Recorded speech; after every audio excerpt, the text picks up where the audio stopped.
Bulking never made sense until I applied this framework that is just a culmination of different tactics and routines that I have implemented in my life to go from basically around 130 pounds. I'll put a picture up on the screen of what I looked like, very first picture I ever took, to now where I'm 173 on a good day, sometimes more leaning towards 177.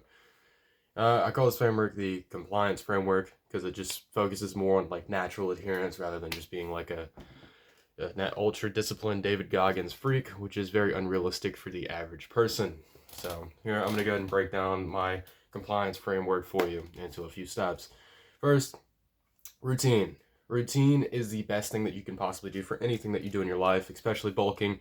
So make it a habit so whenever you wake up in the morning, you don't want to be skipping breakfast. You don't want to be fasting while you're on a bulk or anything like that. You want to make sure that there's as many opportunities as possible to get not only the right amount of food, but the right food in general.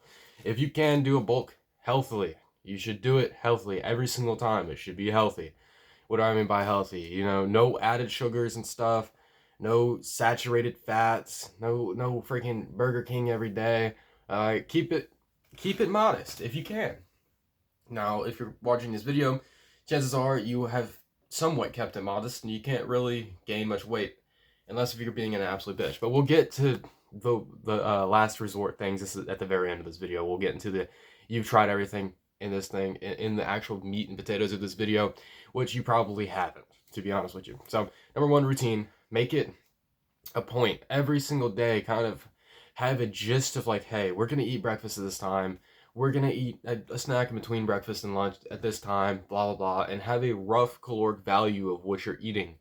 Whenever it comes to making a routine, you need to actually have, well, a routine. You need to be like, hey, so I'm going to eat this, and this is about 500 calories. So for a day or so, I would actually recommend doing this. Probably track your calories for at least a day, like everything you eat normally, so you can get a rough idea. Start reading nutrition labels. This is what I do all the time. I read nutrition labels and stuff, so I have an idea of whatever I'm eating, how many calories are actually in it. So, if you want to go extreme with this, right, track everything for a week, and you'll have a very solid idea of like everything you eat, how many calories is actually in it. I think that this is like a great approach to everything. So roughly, whenever you eat something, you're like, I know about how many calories are in an almond or some shit, and there's like Greek yogurt. I know there's roughly like 106 calories in that per serving, and like maybe 9 grams of protein or so. So you can kind of roughly guesstimate what it is. Now, if you're bulking, I would always say go on the conservative end. If you think there's like 160 calories in there, maybe drop it down 130 calories. You think there's like 9 grams of protein, just say there's like maybe like 7 or so. If you really don't know off the top of your head, just kind of go conservative with it so you don't accidentally overestimate and overshoot how much food you're actually eating. So this is my routine of how I actually got it. So basically, I made it a point to always eat breakfast, okay? Always eat breakfast. And, kind of pound as much food. Is this good for mental cognition? Hell no. If it's healthy, is it the worst thing for mental cognition? Not really. It's actually all right. Now, if you're looking for mental cognition, the best thing you can possibly do is fast, which is just not eat at all. But if you're a gym cell and you're trying to put on some muscle, fasting is not the best thing that you can really do for yourself. So, always eat breakfast. And after you eat breakfast, if you're really hardcore on this, go for some like faster digesting carbs, rice and stuff like that. Oatmeal is actually kind of a slower digesting carb, but it's pretty calorie dense. So I still would recommend oatmeal. I like it. It's pretty healthy. There's a lot of different little macronutrients and stuff on there. Good dietary fiber. It's pretty good for you. And that's what I eat personally, because oatmeal doesn't fill me up but for a few hours. Now, for some people, if you're an absolute anorexic crazy guy, maybe oatmeal is about to have you full until 3 p.m. Now, these people are kind of far and few in between, but you need to research yourself. I don't know 100 different foods off the top of my head to name you, but look up fast digesting carbs and then add alongside that some sort of source of protein. I put some milk in my oatmeal, get at least a little bit of protein in there. You don't want to just eat only carbs and fats, which is like a great way to get fat, but like if you still want to remain anabolic, you kind of need some protein in there. Now, another side note, you need less protein on a bulk than you do on a cut, all right? Your body, whenever you just exist and eat food and go around jelking or whatever people do nowadays, you expend calories through basically the 3 big macronutrients, which is like protein, fats, and carbs, all right? And as far as we're concerned, those are the only ones that exist, okay? Not really. There's a lot of other important ones. But if your body has, let's say, 300 grams of protein, 300 grams of carbs, and like 100 grams of protein, well, your body's going to prioritize those carbs. So whenever you're just moving around and stuff, it's going to use those carbs a lot more than the proteins, or especially even like fats and stuff. Whereas if you have 200 grams of protein and just no carbs and no fats, your body's obviously just going to use that protein for energy rather than anabolic pathways and stuff to actually build muscle. So whenever you're on a bulk, you only really need maybe 0.8 grams of protein per pound of body weight. It's a pretty good number to aim for. If you really want to, you can go to a tiny bit lower. I really wouldn't recommend going any worse than that. And if you kind of like, realistically, you can hit a gram per pound of body weight depending on how big you are. Now, if you're a fatter individual, I don't even know why you're watching this video. You don't need to be bulking. But if you are watching this video and you want to bulk for some reason, maybe for like strength gains or something, or maybe just in general, you know, getting better in the gym, you kind of need to at least have a little lean bulk going on, which is what I would recommend. Lean for kind of aim for like how much lean body mass you have, and don't overestimate it. If you cannot visibly see your abs, chances are you're above about 20%. So kind of take like 80% of your body weight or so and kind of just estimate, you know, maybe most of that's like lean mass or something, and then kind of estimate how much protein you need based off of that. Not per se just your entire body weight, because if you're 350 pounds and you're like 5'7", you know who you are, you don't need 350 grams of protein. That would be insane. It would be a very hard number to get. Now, food choice and balance. So you need to balance between just complete and utter junk and complete and utter, you know, actually healthy stuff. Now, if you want to have any sort of semblance of mental cognition, you just don't want to be walking around like the average American, completely stupid, fat, bloated, and retarded, then you're gonna need to actually kind of, you know, get your oatmeal in there and not just eat a honey bun the second you hop out of bed. All right, you know, a lot of people have normalized going to gas stations and getting candy bars and stuff. Well, if you're watching this video, you probably don't do that, because if you actually read the nutrition labels on a candy bar, buddy, it is like 500 calories, and the thing ain't that big. It's like this big. Oh, that's huge. I mean, I'm just kidding. It's like this big, bro. It's not that big, okay? And just boom, 500 calories. Boom, it's over, bro. In a honey bun, you're screwed. Like 650. It's nuts. It's nuts. You probably don't do that. I wouldn't recommend it. It ruins your mental cognition. It's really just, you're just gonna feel worse as a human being. So if you can, do like whole foods. Like, look on the back of whatever you're eating. Is like, if it has more than like a few ingredients and you see some weird disodium benzoate, whatever the heck, blah blah blah, then probably just be like, huh, probably causes cancer. And then kind of like weigh, you know, oh man, it's got 50 grams of protein per serving. Then I might actually just risk getting pancreatic cancer. It might be okay. That's a joke. Cancer's not okay. Cancer people, sorry, gotta stop being goofy. Like I said, you gotta balance the food choice and everything. You know this, fellas. So my third point is ghrelin. I've spoke about ghrelin on the channel before. I'll put a screenshot of the video up there where I kind of just made a whole video about ghrelin. It is a hunger hormone, right? If you're a gym cell, you might have heard of MK667 or whatever the heck it's called. It's a SARM, selective androgen, yada yada yada. I don't know. I'm not taking some suspicious pill, but basically all those weirdos that take that stuff, it's just a ghrelin modulator. So basically for like those anorexic people, it makes them more hungry, and it indirectly does something with growth hormone or something. I don't know. Wouldn't recommend it. Weird stuff. Stay natty, fellas. Even though it is technically natty. I don't know. Not interested. But ghrelin is your body's way of signaling. If you're cutting, ghrelin is a big-ass liar. If you're fat, ghrelin's a big-ass liar, all right? But if you're skinny, ghrelin's your body's way of saying, hey, brother, you're about to die. The truth is, you're not about to die. You know you're not about to die. But your body wants to tell you that you're dying. So if we're trying to bulk here, you need to this ropes into routine, right? If you eat more throughout the day, your body will naturally start producing more ghrelin up to a certain extent. So you need to make it like a real, this is just hammering back home the point of routine, because your ghrelin will actually adapt over time to make you eat kind of more food if you just keep shoveling food down your throat. That's the gist of ghrelin. So another thing kind of related to ghrelin, this is my next point, is kind of metabolism breaks and advances, you know. So the more you eat, obviously your body's gonna start burning more calories and stuff because there's just more of you to haul around. you're gonna start needing more calories as you advance through your bulk and get heavier. All right.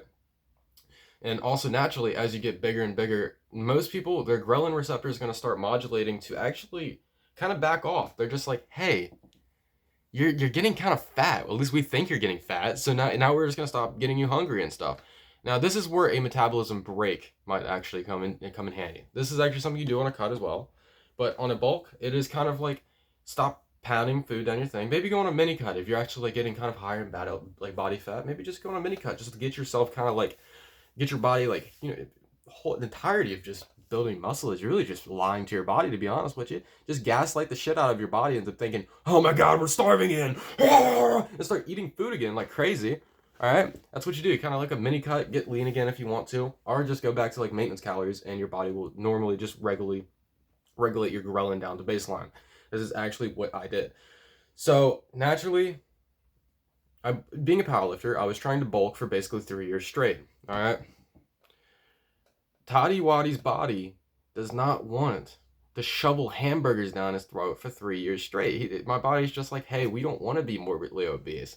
Well, at certain points, I would just completely give up on eating. All right. There's only so much willpower, and this is where the compliance framework kind of comes in handy. It's like there's only so much discipline you can have in your freaking body to forcefully eat like 4,000 calories a day. All right, there's only so much of that one person can sanely tolerate. And you need to take a break at a certain point and kind of go down to baseline. Just eat intuitively. Just eat whatever. Just chill for a bit, maybe a week or two, and let yourself reset. Kind of like if you're disciplined, like looks like this over time. Maybe just like chill out for a second so I can go back up, get enough more willpower. Because if you kind of have this framework where it's like I'm resetting my ghrelin, but this really isn't doing much for my progress in the gym, then you might actually have a little bit more motivation to like pick back up the bulking in a few weeks after you've reset yourself a little bit, because your hunger will get absolutely squashed after like a month or two. Motivation. So when I started, I was skinny fat. All right, I was like 130 pounds. Now I'm like 170. There's a lot you can do with just willpower, but I urge you guys all to really think about what you're doing and make it convenient for yourself. There's a book called Atomic Habits where basically you just try and make a framework around your entire life to make doing something super easy. Make it almost automatic. I used to pack around snacks and stuff with me.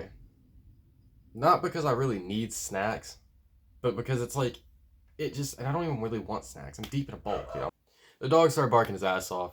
I remember where I'm at vaguely. But I used to pack around snacks and stuff with me because, well, I didn't even want them, to be honest with you, but it was the most effective way to actually get some calories in so I wasn't just catabolic the whole time. By the way, fasting is very catabolic. After you work out, this anabolic window is very, very important if you are a person that naturally fasts. You actually do need that anabolic window, or you will basically go into catabolism so much that you're basically just losing muscle at that point. Okay? So I also need to talk about the difference in training. Whenever you're on a bulk versus a cut, you can handle a lot more volume. Obviously, you're going to recover a lot better, right? That's why it's better for strength building and everything. So kind of put more volume in these seasons. Even if you follow a program and you still feel good at the end of the workout, then add some more stuff in at the end. Don't be a puss. All right, add some more sets in there for you. Get some more fatigue. Maybe even add a whole nother day if you're like me. I don't accumulate muscle damage in the same way as a good bit of people do. Like, and I'm not saying this to be arrogant. I genuinely just mean like I don't feel sore. Like, this doesn't make me better than anyone else.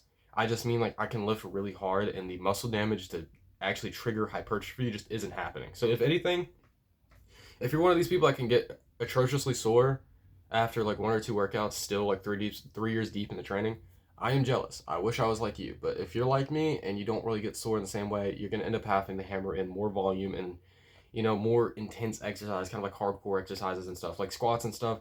That doesn't ever just stop messing up my CNS like crazy, but it doesn't actually do as much hypertrophy because it's just really just destroying my brain more than anything else. Whereas leg press will actually isolate my quads a lot better. Leg extensions, same way.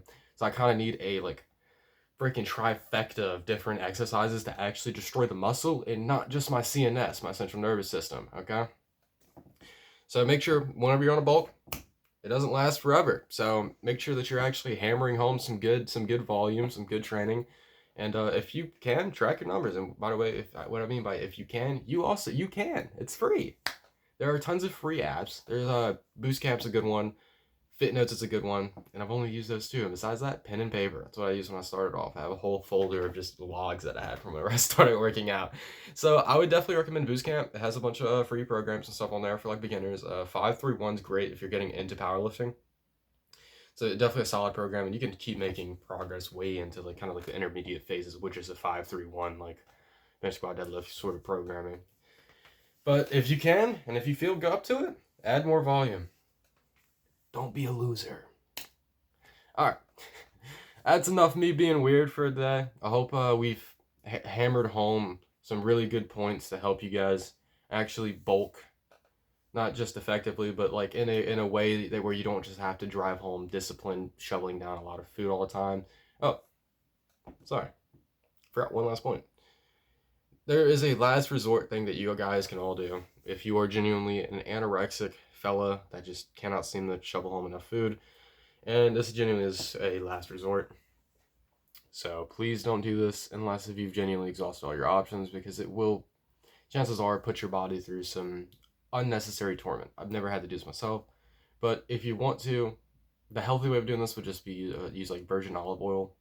It's got healthy fats in it. It's pretty good in moderation. Maybe add 250, 500 extra calories and just virgin olive oil into your actual just like topping on your foods and stuff. That's a healthy way. Now there are other seed oils that could also give you an immense amount of calories, assuming you're still hitting your protein. Don't ever, if you're not hitting your protein, calm down. Start packing some tuna packets around with you. That's really useful actually. Kind of just have them there and eat a few a day, and you'll be perfectly fine. But if you genuinely cannot, and your metabolism's nuts, and you have to eat like 4,000 or 5,000 calories a day, then I think just adding 250, 500 calories and just kind of like, not seed oils, I really wouldn't recommend that, but maybe like virgin olive oil would actually kind of help you hit your calorie goals a lot more, so your body isn't just catabolically eating your muscle and all of your protein. I think it's a pretty good approach, especially if you can actually afford virgin olive oil. That shit is expensive as hell. Besides that, Snicker bars and stuff, you just eat candy. It's just horrible. It's like not anabolic. It's pretty bad for your brain function and your overall health. But if it did actually come down to it, sneak a Snicker bars in there. That's like freaking 350 calories, and on top of like maybe some olive oil on the food you're eating. Actually measure that stuff out too. Like don't accidentally just start covering your shit in that. It's not hard. Just get like a tablespoon. Do that. Look at the bag. Oh wow, I said this many calories. All right, so just then you're good. Do all that in moderation. Optimize the variables that you can control without destroying your freaking body in the process, which in moderation it won't. You're fine. All right. You know how many Americans there are that just do this shit naturally? They just cover everything in seed oils. They're like, oh yeah, peanut oil tastes great. Snickers bars. Ain't nothing like getting off my weld shift. Gotta go stop by the gas station. Go get me a Red Bull, some Marlboro Light, and some good old peanut M&Ms. And then they're just like, hey, whenever you're young and your metabolism's super high, you're so lucky. And then as they like proceed to live the most sedentary lifestyle you've ever seen in your damn life, and while pounding a bunch of greasy gas station foods, especially those poor truck drivers, man. Truck driver. Okay, I'm yapping. Let me just finish up what I was about to say. Those truck drivers, man, that is horrible. That is genuine. They sit down for like 9-10 hours a day, bro, just driving a semi truck, and their only source of food is just the most atrocious greasy gas station. Like, first off, that has to impede your shift. You're crapping like every few hours, unless they just have this like insane tolerance for just oily garbage, which they might. They are superhuman, bro. I don't know. Me personally, if I was a truck driver, we gotta figure something out. I would sooner jump off a bridge than just eat freaking gas station food for freaking 6 days a week. Oh, actually, no. This video is just turning to the truck drivers. All right, that's enough. I think I've given you a pretty good framework to use. If you're interested in a more complete kind of step-by-step process that I would use personally, like, well, this is what I would use personally, but if you're interested in something that kind of lays out my entire framework for getting jacked aesthetically and actually being strong and stuff in powerlifting, then I have a course link down below that you guys can buy. It's pretty cheap. It's an investment into your physique. It's pretty complete. It's gonna just be like a kind of a step-by-step ordeal. Like, you're not gonna have to scrub through YouTube for hours. And honestly, if you just had that course, you had it downloaded, and you just like lost internet connection and the whole world imploded on itself, if you had that course, you'd still be able to get jacked. All right, I'm gonna have everything you freaking need up in there. But until next time, fellas. Boom!